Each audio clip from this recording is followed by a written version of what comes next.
Have you ever noticed something strange about money? Some of it feels like it's always slipping through your fingers, while other money feels too valuable to ever spend.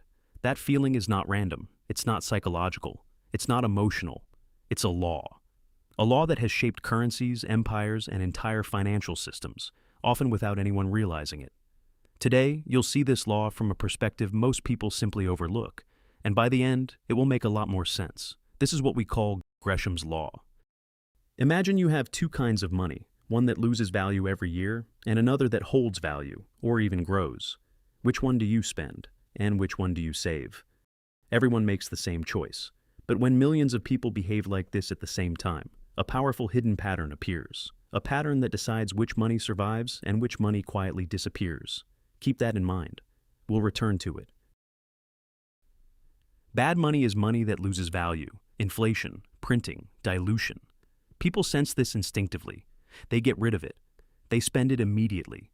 That's why bad money stays everywhere, in shops, in wallets, in day-to-day transactions. Not because people like it, but because nobody wants to hold it. Good money is different. It's scarce, trusted, difficult to create. And here's the important part. Good money isn't just one thing. It can be many forms: gold, land, real estate, productive businesses, high-quality stocks, commodities, and yes, scarce digital assets like Bitcoin. People protect these things, they save them, they hide them for the future, and that one instinct, saving good money, causes good money to disappear from circulation. It moves into safes, vaults, investment accounts, property deeds, and cold storage. This is the core of Gresham's Law, but the consequences go much deeper. Stay with me. Bad money circulates. Good money disappears. And slowly, the entire economy becomes filled with weaker money, money nobody truly trusts. By the time this becomes obvious, it's usually too late. But the early warning signs appear long before the collapse. And you can see them today. Before inflation surges, before currencies fail, before markets panic, behavior changes first. People suddenly start saving one type of money and spending another. They vote with their actions, with their instincts, with their trust. And trust is the true foundation of value. When you see people rushing into gold or buying land or holding strong equities or moving into scarce digital assets, they're telling you something. They no longer trust the weaker money. This is the moment when Gresham's Law becomes visible in real time. Let's look at two examples. For centuries, kings controlled the money. And when they needed more of it, they simply changed the coins. They reduced the silver content, a little less, and then a little less again. This process had a name: debasement. The deliberate weakening of money. The coins looked the same size, same shape, same symbol of the king.